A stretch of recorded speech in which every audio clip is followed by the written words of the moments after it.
strong-arming me into a viewing, fine. But you won't get inside the apartment. I'm renting an apartment from a company whose renting agents are somehow all unprofessional, late, and kinda slow. Had a plethora of issues with them throughout 10 months, but that's a story for another time. As I've told my landlord, I'll be moving out. They instructed their agents to find a new tenant for the apartment. The way it worked, the agent would email me with a proposed date and time, and I would confirm that I'll be in at that time. I've got a cat, so I insisted on being present during the viewings. The agents never had keys. I think that's because the landlord's office is at the other end of the city, and they can't be bothered to drive an extra hour each time there's a viewing to pick the keys up and then drop them off. So they relied on me to let them in each time, apart from a couple of unannounced show-ups, followed by passive-aggressive emails about the messy property. All was well until a week ago. The agent emails me saying they've got a viewing on the 13th. I respond saying I've got work that day and won't be able to do 13th. She simply replies, "If you won't be able to accommodate this request, I'll ask the landlord for a 24-hour notice of entry, which is legally enforceable." Okay, do that. The day comes, I get a call. "We're downstairs. Congratulations. But I'm not home. I hope you brought keys this time." Man, I wish I could see her face then. We went back and forth a bit. She tried to threaten me with legal action, to which I just replied that I don't object to them entering. They're unable to enter through their own negligence, and I have nothing to do with it. Naturally got an email from the landlord asking me to be more cooperative next time, which was promptly ignored. So what you guys think and advise for OP situation? And what would you do if you're on her place? What's your opinion or advice for him, her? Let me know on the comment. Now here's are the top 3 comments from our community. And what are their own opinion for OP? From crispy_bacon. Tell them poor planning on your part doesn't constitute an emergency on mine. Next comment is from Donaru Basin. You were exactly as cooperative as you could be. You said you weren't in. You said you couldn't be in. You agreed that with 24 hours notice the landlord could require entry. That doesn't require you to be there to let them in. And lastly from Zool12. I hated my last leasing company, so when I gave my notice they started showing the apt. I explained I work nights, and if they came before 4 p.m. I would be naked. I also had my wife leave her toys everywhere. They only came once after I heard the door open, with no announcement, and I was buck naked in my kitchen. Never seen people run out so fast. And here's our next story. So sue me, really. This happened several years ago. I was working 40 hours week programming at my main job, but I did occasional small projects in the evenings and on weekends for other clients. At one point, one was referred to a large company that runs major stadiums and event venues around the country. One of their stadiums is relatively close to where I live. I'll just call them Mark 1. For this story, the saga begins. This manager at MARK1 said they wanted a simple administration database and user interface for employee timekeeping. Apparently, the old system they had was not working for them. I got details of what they wanted and drafted a set of specifications. Told them I could write the system to the specs for $2,000 flat rate. They agreed. I immediately went to work and churned out a database and GUI for the system with full documentation in about 2 weeks.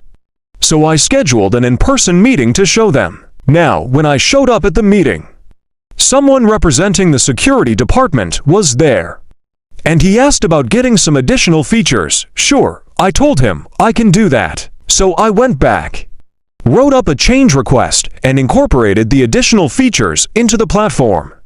I scheduled another meeting with Mark-1 for a couple of days later. When I got to that meeting, I noticed the audience had grown. There were 2 extra people from the finance department. "Can you add feature X, feature Y, and feature Z?" they asked. Sure, no problem. So I left, wrote up a CR, and added the features. A few days later, I met with them again. Imagine my surprise when the audience size had grown and the new attendees asked for more features. This went on for about 5 more rounds. And I was getting frustrated that I had spec'd out a 2-week project that was now taking months. And I wouldn't be paid until I delivered.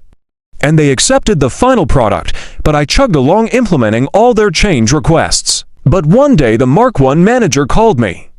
Apparently, she had been speaking with other departments that weren't represented in her status meetings of ever-increasing mass. She gave me a list of dozens of new features they wanted, some of which would require a complete redesign of the core database and an overhaul of the UI. I had had enough. I told her, this is a complete overhaul of the original spec. I'll have to redesign and rebuild this from the ground up. Well, that's not my problem.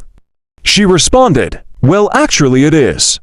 I'm not going to design and build an entirely new system until you pay me for the current one, built to the specs we agreed on. After a short pause, she dropped a bomb on me. Well, we're not going to renegotiate. You can consider this project cancelled. That's not how this works. You still have to pay me for the work I've done. No, I don't. You haven't delivered anything. Sue me. And she hung up. Cue the malicious compliance. Meet me at the courthouse.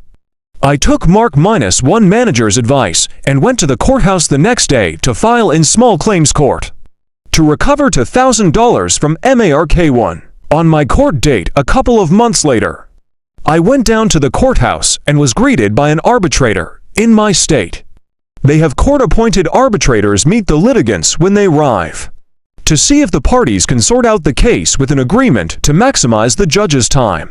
The arbitrator asked me, is there anything you would agree to resolve this immediately? I thought about it and said if they'll pay me 90%, $1,800.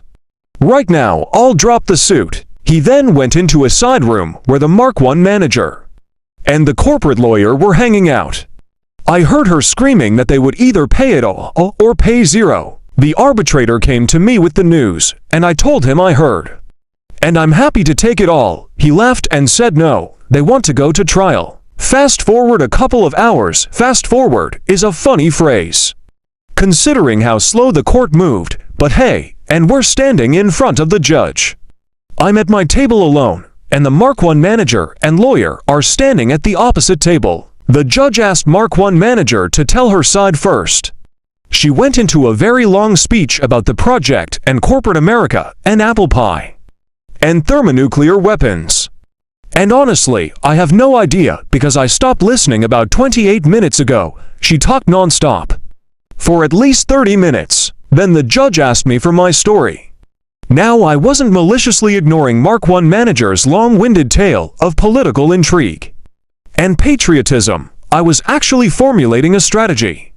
I thought to myself the judge probably had people who liked to speechify in front of him all day, every day. I also thought he might appreciate a short and sweet story that got straight to the point and didn't waste his time. So I said, Your Honor, they agreed to pay me $1,000 to design and build a software system for them. I completed the work based on the agreed specs, and then they decided to cancel the project. After I was done, that was it. Then the judge asked me, how do I know you did the work? I had printed out the specs, change requests, documentation, and source code the night before.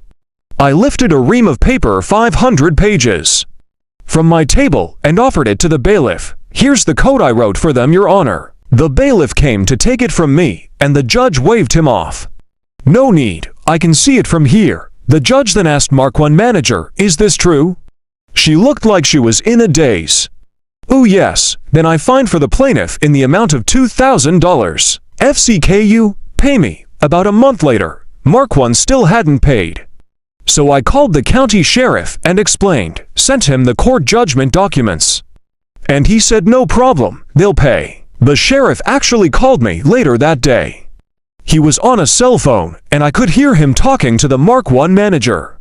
He told her cut a check for $2.00 right now, or he was going to rip your computers out of the wall and auction them off until the judgment is satisfied. I don't know if he had that authority, but the sheriff seemed to have a grudge against Mark I, and he was reveling in the opportunity to dog them out. Apparently Mark I believed he had the authority, because long story short, the sheriff had a $2,000 check in his hand about 15 minutes later. and it was in my mailbox about a week later. So what you guys think and advise for OP's situation? And what would you do if you're on his shoe? What's your opinion or advice for him? Let me know on the comment. Now here's are the top 3 comments from our community. And what are their own opinion for OP? From Chitin Bob, in my judgment, this isn't grade A plus MC. And the sheriff had AMC too, so this is AMC and an MC, so this is AMC squared. Since E equals MC squared, this is a Einstein level MC. Next is from Wingenvegas, to answer your question. Yes, the sheriff has a number of methods to collect a judgment. One of them is to seize assets and then sell them at a sheriff's auction.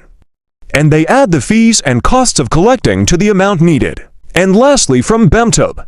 That's why you put a number of dollar on each change request and only start working on it once the money got approved. Furthermore, only start working on the changes once the first version is done and paid. Call it version 2. That's the theory. Of course, things aren't always that easy. And if they are nice, they might get 1 or 2 changes on the house.